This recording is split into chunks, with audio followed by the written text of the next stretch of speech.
नमस्कार दोस्तों, मैं ये वीडियो बहुत लेट अपलोड कर रही हूँ। मेरा ये वीडियो मैं महाकुंभ गई थी उसका है। इतनी ज़्यादा भीड़ प्रयागराज में मैं बता नहीं सकती। ट्रेन की स्थिति इतनी दयनीय है, ना तो एसी, स्लीपर और जनरल सभी एक जैसे लग रहे थे। हम लोग गरीब रथ से गए थे, इतनी बुरी कंडीशन थी, लेकिन हम लोग बैठ के गए थे। उसके बाद जब हम लोग प्रयागराज स्टेशन पहुँचे, पूरा भीड़ से पूरा भरा हुआ प्रयागराज स्टेशन, पूरा कहीं जगह नहीं दिख रहा था, सिर्फ सर ही सर दिख रहा था।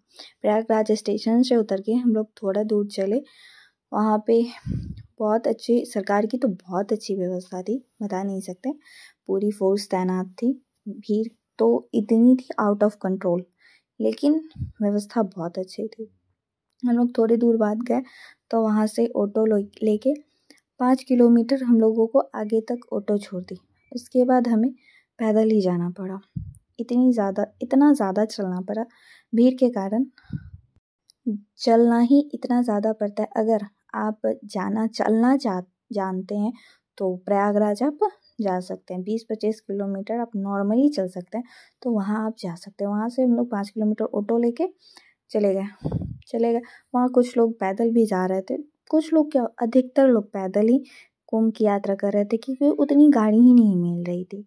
वहाँ से हम लोग उतरे, ऑटो से उतर के थोड़ी दूर चले, थक गए थे तो एक स्टॉल पे रुक के हम लोगों ने चाय पिया। चाय पी के फिर कुछ दूर चले। इतना चलना पड़ रहा था, बता नहीं सकते। जगह जगह के लोग आए हुए थे, राजस्थान के लोग थे, हरियाणा के लोग थे, बिहार, झारखंड, उत्तर प्रदेश, वो तो था ही उत्तर प्रदेश प्रयागराज में, लेकिन हर राज्य के लोग आए हुए। वहाँ तो देश विदेश से भी लोग आए हुए थे। मैंने स्नान करके आते टाइम नेपाल से लोगों को जाते हुए देखा। वहाँ पे इतनी ज़्यादा महंगाई, मतलब कि आपको 10 रुपए की चीज़ 30-40 रुपए में मिलेगी। थोड़ी देर बाद गए, फिर हम लोग बैठे और फिर चाय पिए। एक जगह पे तो ऐसा लग रहा था कि मानो भीड़ नहीं, जन सैलाब है। इतनी ज़्यादा भीड़ देख के वहाँ पे डर लग रहा था कि क्या हो जाएगा पता नहीं। थोड़ी सी अगर वहाँ पे कुछ होता तो भगदड़ की स्थिति बन जाती, इतनी भीड़ थी।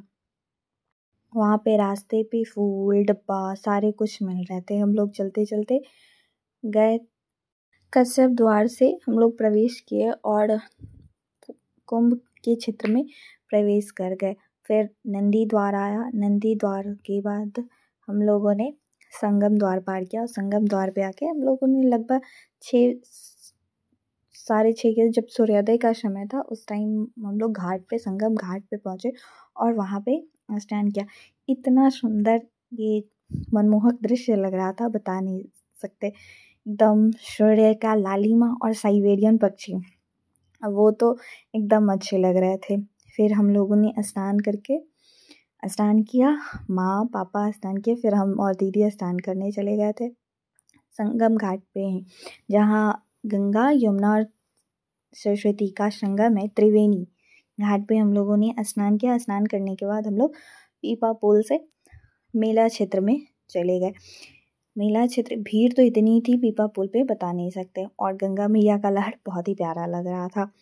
पीपा पुल पार करके हम लोग उस एरिया में गए, लेकिन वहाँ पे अब कुछ नहीं है, क्योंकि जितने भी संत थे, जितने भी कल्पवासी जो वहाँ पे वास करने आए थे, वो सभी के सभी चले गए थे। वहाँ पे पुलिस की व्यवस्था इतनी अच्छी थी, बहुत तगड़ा था। लेकिन जाने का रास्ता तो पीपा पुल बहुत था, लेकिन आने का, वहाँ से वापस आने का एक भी रास्ता, मतलब कि 2-3 ही रास्ता था, जिसके कारण बहुत ज़्यादा परेशानी हुई, हम लोगों को चलना पड़ गया था। और रिटर्निंग वाले पीपा पुल पे, वो क्षेत्र से बाहर आने के बाद इतनी भीड़, तो वहाँ पे भीड़ देख के हम लोग डर गए थे कि इतनी ज़्यादा भीड़ कि कुछ होता तो सारे लोग गंगा मैया के गोद में ही चले जाते।